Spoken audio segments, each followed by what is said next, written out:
America, planet Earth, what's good? This is your boy Codell, and welcome back to another episode of the Father's Gospel podcast. Today, we have another good one for you.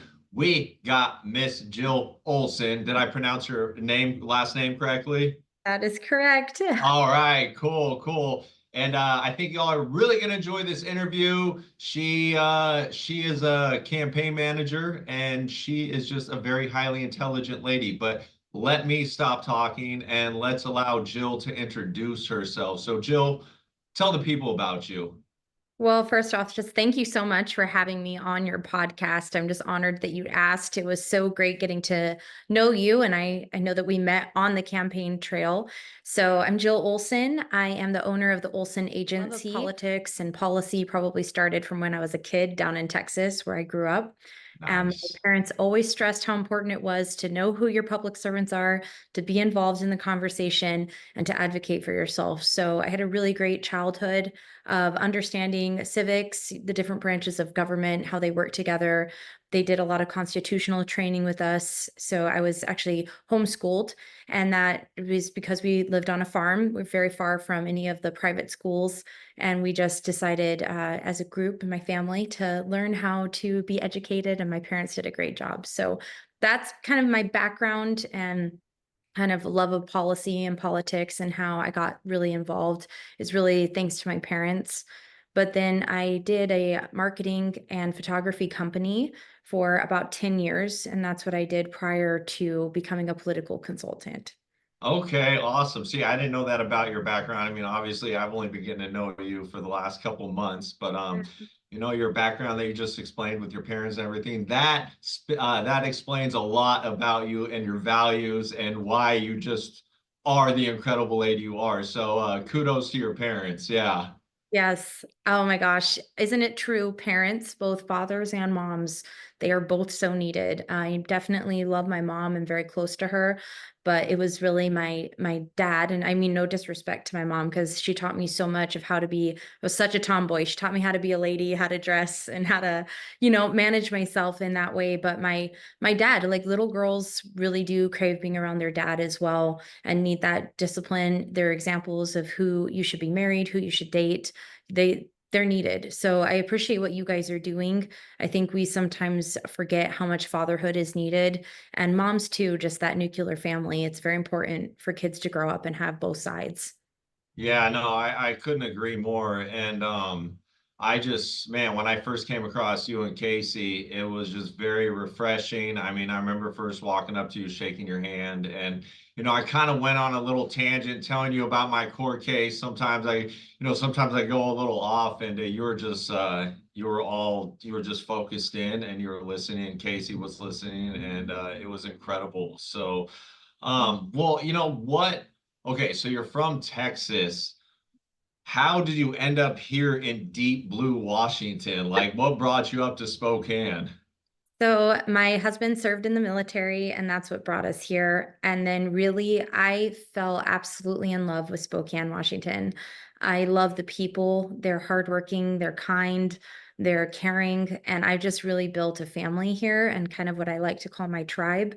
And it really, really solidified this year how much I love Washington State. I know it is deep blue, but I think that there are ways that we can build bridges and we can really connect. And especially on the east side, it does definitely feels a little bit more Texas than on the west. Right. But I just think that the people here, they have a love for their community, their neighbor, their country. And so I really feel at home, and I don't want to leave. And so we've planted our roots here, and we just really have decided to commit to being in Washington State. From my kind of constitutionally conservative perspective, I also believe we need to hold the line. I've seen when I went back home to El Paso, I saw some of the very invasive policies that we've seen on the political stage the last 4 years playing out in my hometown of El Paso, things that I never thought I'd see. Flags that I totally disagree with being hung all across town with pride. And I was a bit surprised how uh, arrogant and loud the other side was. And it kind of really hit me that no place is safe if we don't speak up, support our rights. And again, they have freedom of speech. I mean, if it's a private business, they have freedom of speech. But we have to recognize that some of this pervasive ideology in school systems that we're seeing is also spreading into Texas schools, Idaho schools. It's not just here in Washington. So we need to let people have their rights, and they have absolutely every right to do that. But there's a lot of pervasive ideology that's affecting across the state, rights that are getting restricted. And it's important to hold the line and to start moving the needle back into that constitutional direction. Yeah, no, I agree with you. And Spokane, I mean, everything you said about Spokane is completely on point because, like, I came from Portland, and just the difference in culture is day and night. Like the thing I love the most about when I moved up here, it's like there's so many nice parks for kids up here. Mhm. People in general seem to be very family oriented. And like me coming from Portland, I'm not saying there's not good people in Portland because there is, but overall the mentality was I'd rather save a tree over a human being. The world's overpopulated, everyone's gonna die. And so here it's just it's definitely different, and I absolutely love it. And then what's kind of crazy to me though is like you were saying a moment ago about, a lot of these woke ideologies creeping into our institutions. Like for me experiencing the family courts up here, it does not, like, the culture of the family courts here do not reflect the culture of the community here in Spokane. And I feel like a lot of these judges and commissioners, they do have a woke ideology, kind of a radical feminist ideology and all that stuff. And so I feel like it's important that we basically start getting this information out to the people on who these individuals are in the courts and just start exposing them for who they are. And yeah, so question then, I mean, what advice would you have for our community as far as just getting the messaging out there for the radical agenda that's going on in the schools, and also just with the issues that families are facing in the family courts, especially dads? What do you think we can do to really address those issues more? So I would say in many areas, you're just so right. People don't. So one of the things that, and I didn't learn this until I worked on these two judicial campaigns, I didn't realize how many of our Spokane Superior Court judges were appointed by the governor. Right, That is not a position that should be just filled with governor picks. We, the people, should be out voting and deciding between the best candidates. So it's really up to us to be more informed, first off. And individuals like yourself holding these podcasts are very important, getting the word out. Did you know that most of the judges ran unopposed this election cycle? right, That's a problem. The problem is we are not getting to pick. And I get it. It's hard to understand who is the judge. Are they going to be constitutional? We really don't want partisan judges. We really should kind of want them to be neutral. But what we should want is that they're going to follow the Constitution and the law. That's what we need to know. And that's what we need to address. So, one of the ways that I have helped community members get more informed is honestly go and talk to the candidates. We all have really good instincts. We all have really good questions. No question's a dumb question. You should have heard some of the questions I asked Brandon Casey and Andrew Van Winkle when I first was coming on. And I'm very heavy in the policy, but the judicial branch, I just wasn't quite as familiar with what questions to ask. So go and ask your judges questions. They're accessible, they're available, they're public servants as well. Go and sit in on a court case. Many of these hearings, they're public, so go sit in, see how they actually judge in the courtroom and how they interact with people. You can be a good judge of character for that. You can also go do some research, which is a little harder on judges, but you can go and find out, how they ruled on certain cases and then compare it to, did they do it constitutionally? There's in the Washington State Constitution, there's just a few rules that judges need to follow. Go read them, understand them. Did a judge break that? So that would be questions that I would go and ask and do some research. And then the next step is talking maybe to a trusted lawyer that you feel is constitutionally sound. Go and ask him questions like, how did you feel about this judge? What's your opinion? Those are really good ways. And then just overall, just really get involved. There's so many ways to be involved. There's neighborhood councils if you live inside the city. Find out what your neighborhood council is. That's how your councilmen get affected. They actually are supposed to send a councilman or woman to those neighborhood councils and get feedback from the ground. Those are great ways to be involved. A lot of these hearings or meetings are open to the public. Attend city council, see what's being said there, ask Right. questions, and then write op-eds, get connected to the public servants that you agree with, ask them how you can be involved. Maybe run for an office. That's so important. I mean, even there's sleepy positions that people don't really think about, but they're so important. And I would actually say here in Spokane, the judicial races are kind of sleepy. People don't think about them, but they do so much in our county. County commissioners, they affect the way our county taxes are decided. Those county commission meetings are accessible. If you go to the city's website, you can go read when the open to the public meetings are taking place. Go listen to what they're saying, ask questions, get involved. And that would be what I would recommend. Also communicate to them, phone call them, email them, text them, and really ask why. And if you're not getting the right answers, then you can look at the other candidates and say, well, maybe they need to be replaced. Maybe it's time that they're replaced or somebody runs against them. Yeah, no, I agree. I mean, I don't think I don't think the community in general realizes how much of an impact the judges and commissioners have on their life on a daily basis. And honestly, I mean, I know it sounds harsh, but I think we need to start reminding these people that they are public servants and we should start referring to them as public servants because they do work for we the people. We're the ones that pay their pay their salaries and all that stuff. So We yeah. do. And it should be a service. They are public servants. It should be a service. I know that some of them, I know many of them personally, they do host town halls. I've even had people standing up there screaming at them and they take it because they recognize that they're a servant. But that's not the norm, unfortunately. And we're even seeing that nationwide. That's not been the norm, right? To actually remember you're a public servant. I think it's important to praise the public servants that are actually serving and doing the right thing. I And agree. those would be who I'd connect with. But you're right. We shouldn't call them elected officials. They're not an official over us. They're a servant. And they're there to do a job and to serve our community, our state, and our country. Yeah. Yeah. So, okay, correct me if I'm wrong. Obviously, you're Casey's campaign manager now. Were you also Van Winkle's campaign manager as well? Yes, I got to run both of their campaigns and it was an honor. So Yeah, I mean, two superstars. I mean, unfortunately, Casey didn't get in, but we got Van Winkle in. And I mean, I don't know if you can talk about this during the interview, but have you had a chance to talk to Casey anymore about potentially running again or anything like that? So, I mean, I'm a campaign manager, so I'm always looking for the good candidates to like, come on, let's try again. So, I'd be lying if I said that I wasn't like, you pray about it, think about it.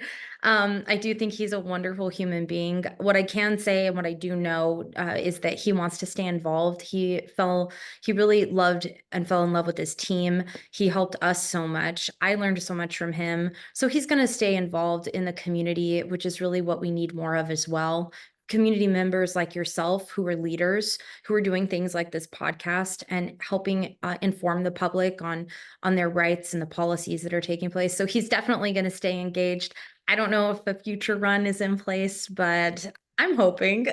Right, right. Well, I mean, I know I've talked to you a little bit behind the scenes, and I mean, I've told you that we would love to set up a time with you and Casey and whoever else to discuss just the possibility of preparing for 2028 and just Mhm. help you guys vet future candidates for judicial candidates, all that stuff. And I know the other night I text you about, hey, what do you think about me running for some type of position? And it's funny because my team that Eric, he just sent out a text. He's all, how would anyone feel about running for office? So I was like, oh, dude, I like, let's make this happen. I'm ready to get Do in it. there and get it done. So yeah, yeah.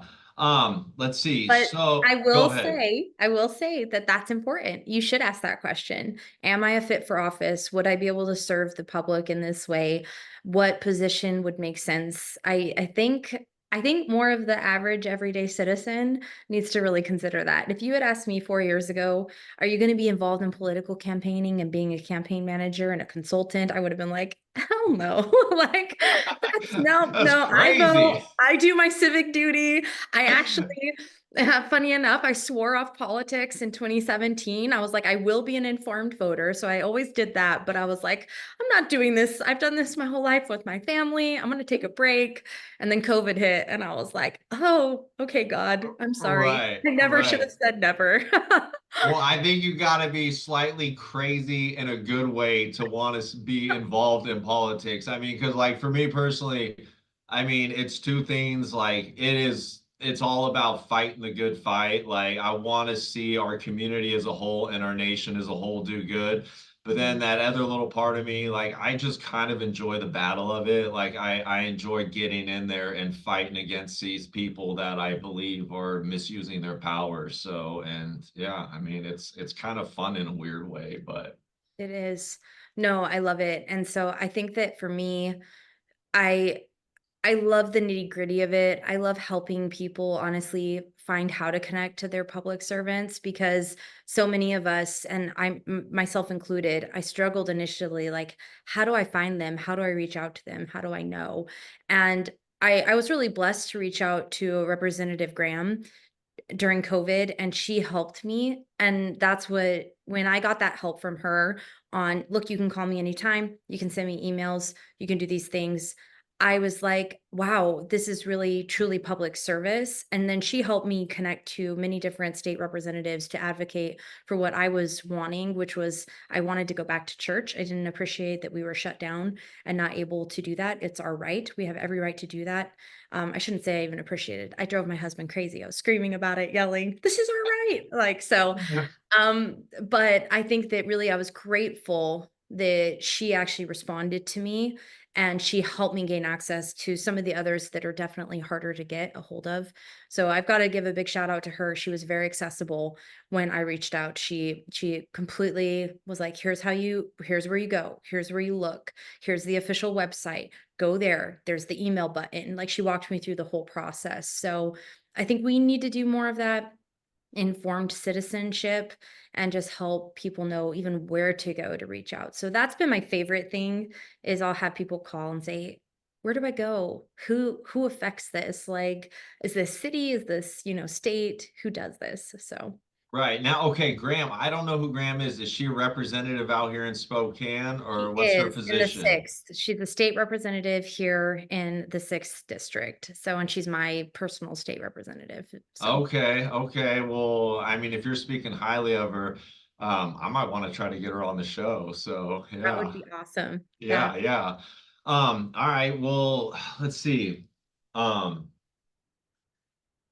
as far as, I mean, with the way the elections went, I was looking this up. I think Washington State was the only state that actually ended up going a little more blue. The rest of the country went red.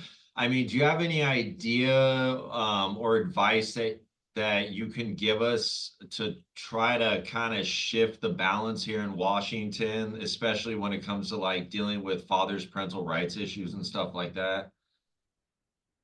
I would encourage you to connect into the different groups in the community. One of the things that I have shared as more of a conservative, like base, we typically kind of keep to ourselves.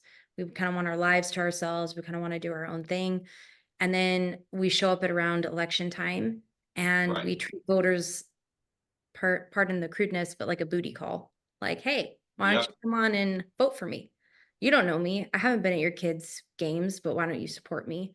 That's a first step we need to really address. How involved are we actually in the community? How have they viewed fathers, right, in the community?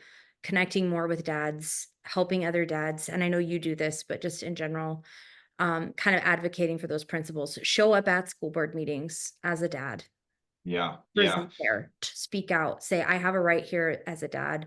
That's important, but also then communicating to state representatives.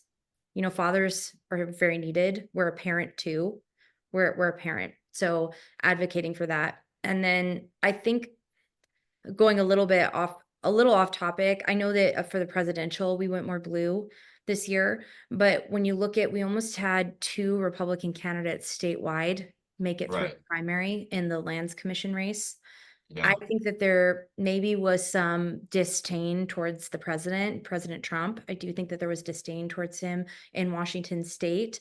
But overall, I think if we can really focus on local communities and really being more engaged there, we'll find better advocacy. And I would recommend, like as a dad, talking about how parental rights are parental rights. It's not Right. about being a male or a female. You deserve to have a right as a parent and it be evaluated as unbiasedly as possible to decide what the parenting plan is, how it should look. And so it's really speaking out, but even talking to state representatives who do affect laws, local council members who do affect laws, the judicial branch who do affect it, and saying, are you representing my rights as a parent? Or are you looking at my sex? Because if it was a woman, or, even with the LGBT movement, they're supposed to be non-biased, it's supposed to be evaluated just as a person as a whole and as unbiasedly as possible.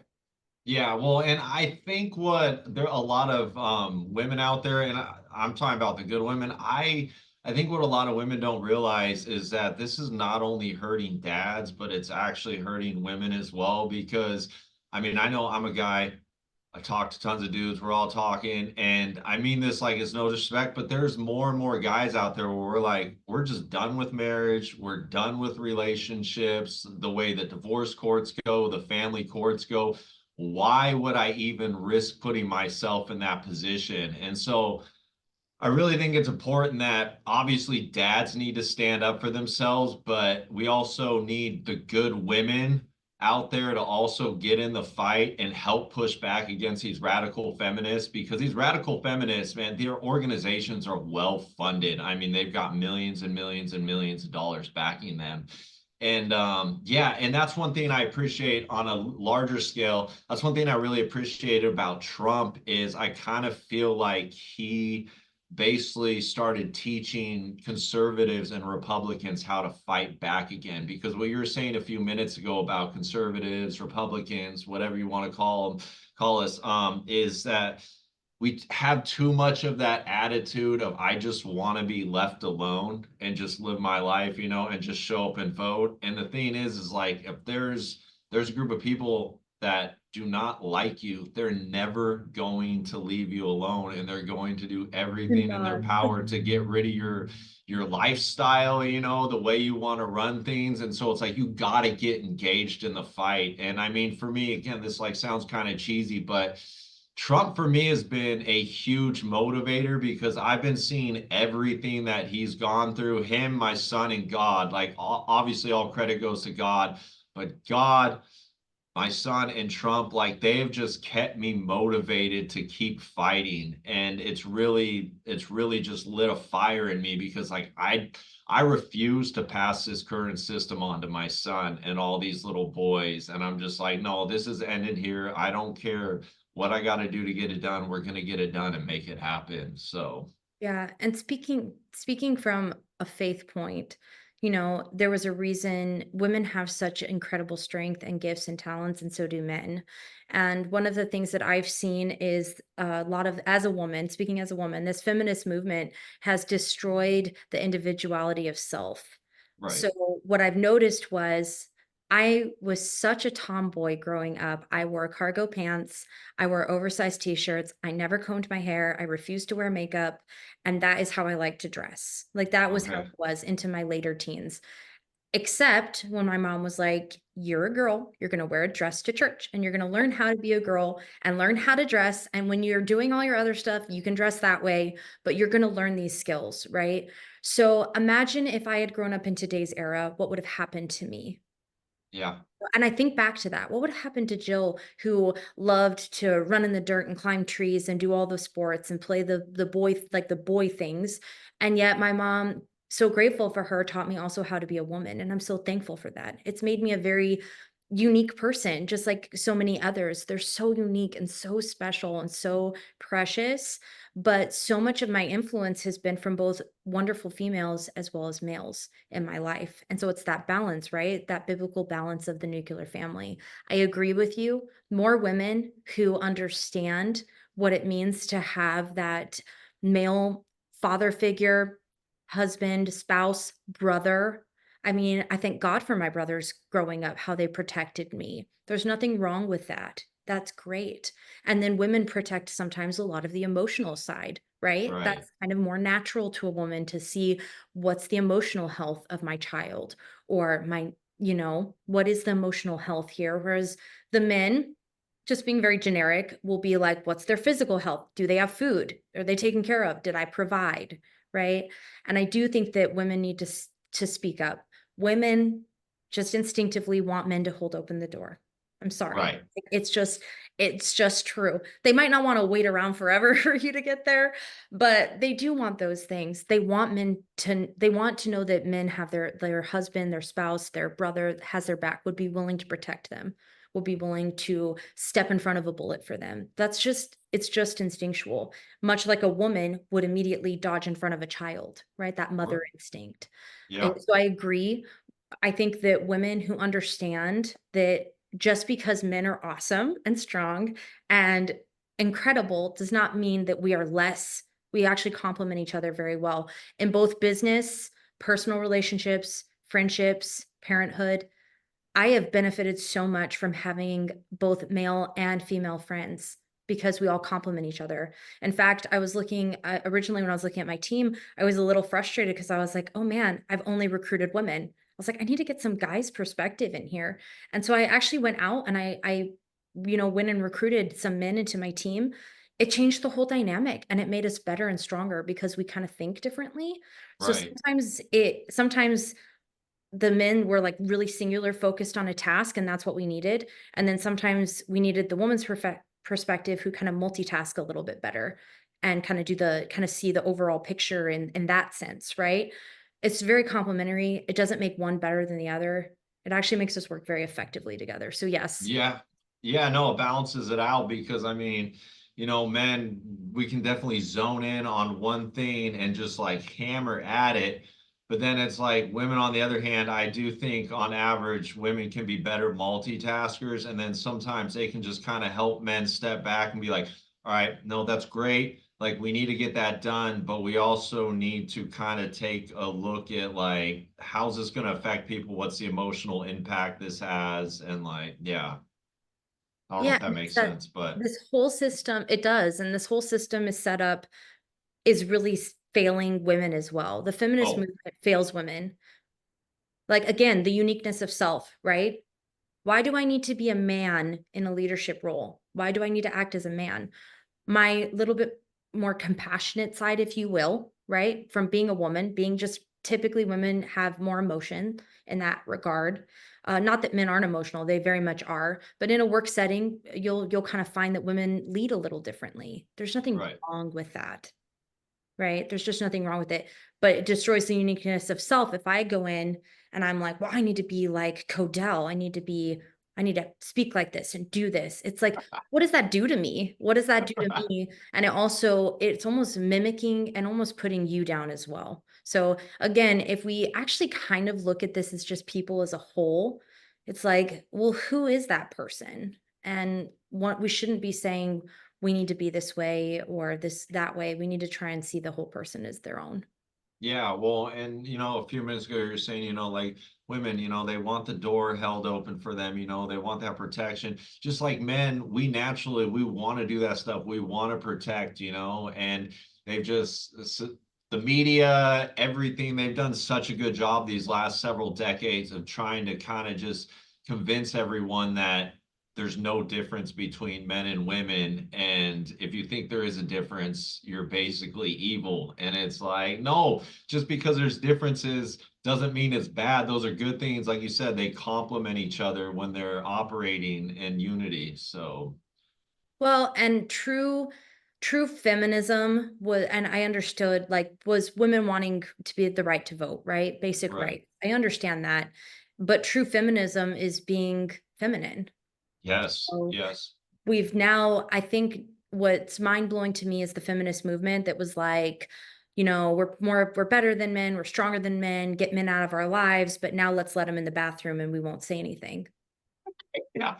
Let them play in women's sports and do all that stuff. Yeah, yeah, So we fought so hard to, have spaces and freedom and have freedom of speech for ourselves and all these women in the past.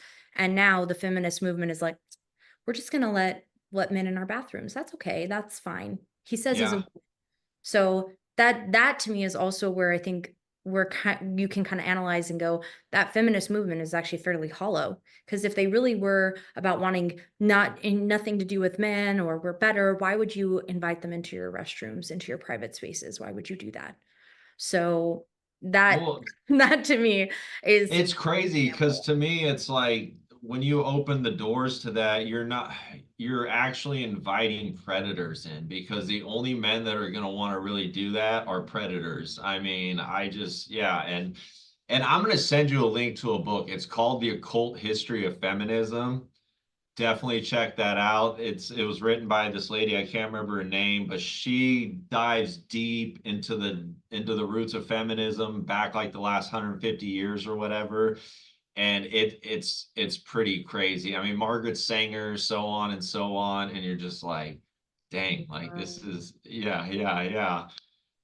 Well, okay, let's see. Um, have you guys, so I mean, are you planning now anything for 2028 or what's your next move coming up? Like what are you working on right now? So, I've been working on some things in the background, a lot of education for people that are interested in office. I'm working to put together what I'd like to call a workshop, and it's Okay. kind of some basic steps that you need to take in order to evaluate if you're a candidate that's even fit to run. There are, not that anybody can't run, you can, but it wouldn't make sense. Like finances, like numbers and budgeting, I can do all of that. Not my strongest suit. Like I would never want to personally, like you would never want me running for like an auditor position because you'd kind of be like, she's not the best at that. So there's some basic evaluation there. But then also some individuals who have their hearts in the right place maybe don't fully understand the constitutional system that we have. Some who are really gung ho to run for office haven't even read the Constitution. And while Right. that's not like oh, absolutely, you're a failure of a candidate, but it's like, well, then what steps do you need to take to fully understand the Constitution before you choose to run for office? And then also, does it make sense? Are you a candidate that makes sense? Have you been involved in the community? Or are you just a transplant? I know, like when I first started getting involved, people were kind of like, well, you're from Texas. You've only been here a couple years, like, why do you care about Washington? And it was kind of difficult for them to understand. And looking back on it, at first I was like, I don't know, because we're supposed to be involved, right? That's important. But looking back, I can kind of understand why they were like, well, who are you? You've only been here 3 years, right? And that I can look back and understand. So those are like basic steps of, okay, like what would make sense, like, let's say you had just moved from Portland. Well, you'd be a horrible candidate. I mean, no offense, nobody would know Yeah, you, right? Nobody right. knows And to be honest, you. it's funny because I tell people this, like when I'm from Portland, I'm like, hey, I know you don't know if you want to be skeptical, you be skeptical because it's almost like the same thing, like the way people look at California transplants. It's Mhm. always kind of with a skeptical eye because, like, all right, well, California's a mess.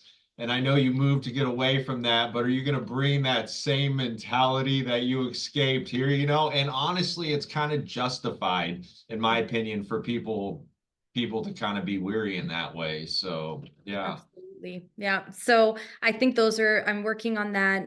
I'm always open. I love to help candidates or citizens really to understand if they are a fit, what offices are available, what they could do. And honestly, I do all of that just like free of charge. I really want to see more average citizens like yourself stepping up to serve. I want people who understand that I have a servant's heart. I want to serve, because I think that is a shift that we need to make as more conservatives. We need to go out and go, how can I serve today? Right. especially being believers. So we need to be, how do I go out and serve today? Instead of like, I want to keep to myself and you do your thing, I'll do mine. How about you go and ask your neighbor, how can I serve you today? How can I help you? And the blessings that you will have are a thousandfold. I met this young woman through one of my campaigns who at the time was homeless and struggling, and it was actually but through Mike Kelly. He's like, "We're going to help her." And it sounds really callous, but I was kinda hard-hearted. I'm like, "Okay, there's a lot of homeless, like, why her, right? Let's just get her to where she needs to go." And pretty much Mike challenged me and was like, "You're better than this. You know all the programs. Help her. Like, help Yeah. her." So I got her to a couple different programs, and she and I have stayed in touch, and she writes me every day now. Oh, I didn't okay. hear from her for a short period for about 3 weeks. I was a wreck. Like, she has been such a blessing in my life. I was a wreck, and finally she reached back out and was like, "I'm doing fine. I just had to get some things done," and now she's in a stable, housing facility. She's working, Nice. she's going to college, and and she and I see each other at least once a month, and when I see her, I just my heart, my soul lights up. Like, I know I helped her, but she has helped me so much more in the prayers that she sends me every day. It's humbling. So, Yeah. how do we go out and serve? How do we go out and help our neighbor? How do we do that? And I think that that really needs to be the question that it's actually a question I ask my candidates. What's your why? It shouldn't Right. make you cry, your why of why Yeah. you're out in the community. Yeah. No, that for me, that's one of the biggest things that I really learned these last couple of years. I mean, it sounds kind of crazy, but when I first found out, it took me a year and a half to track my son down. When I first found out he was up here in Spokane, I had to save up money for about another year to move up here. And I mean, this is not going to sound crazy to you, but this might sound crazy to some people. God, like I wasn't a Christian at the time. I believed in God, but I didn't necessarily I didn't necessarily believe in Jesus or anything like that.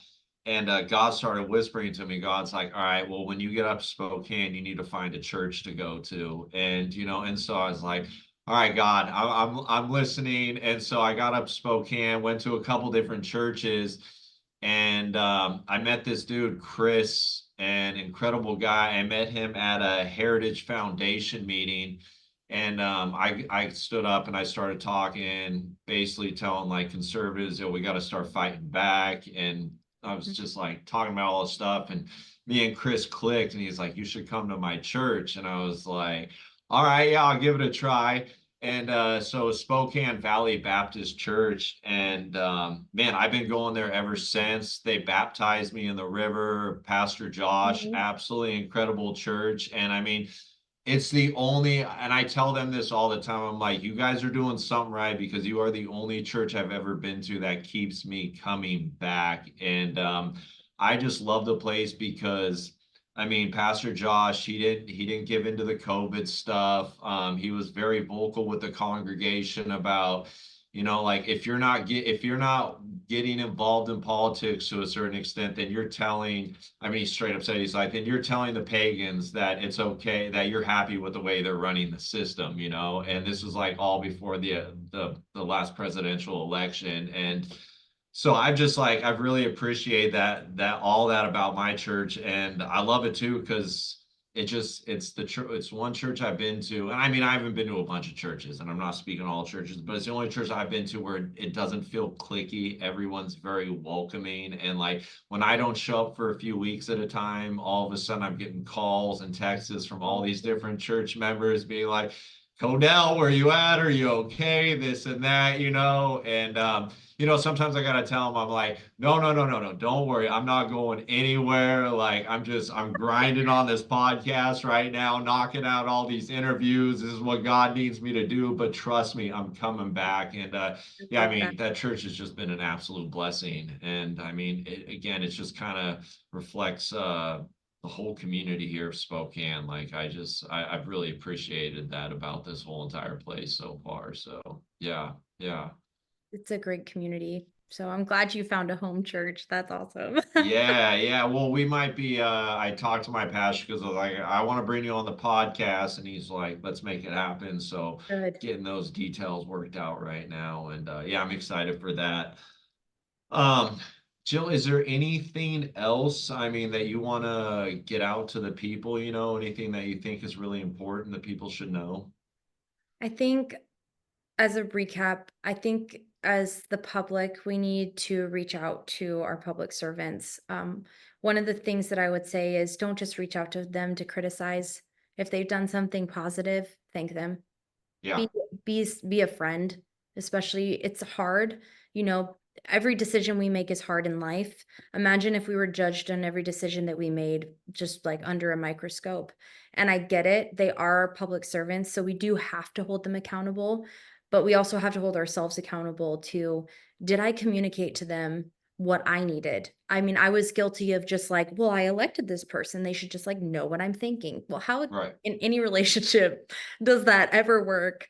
So I think communicating to them, if you have a field of expertise, and I would actually encourage you as you're trying to advocate for father rights, parental rights, that you should be an advocate to them and say, "Do you know that this is happening? Do you know that this is taking place?" Many of them don't. There's so many huge issues that they're handling and dealing with. So that would be something that I would recommend. Then to recap, go to your council meetings, listen to the legislative session. You can go and listen, you can go and read the bills. There's lots of organizations that help break it down into simple language because some of the legalese is difficult to get through. So there's a lot of websites. Ballotpedia is a great source for understanding the Constitution, the different rules of government, how even Washington state functions.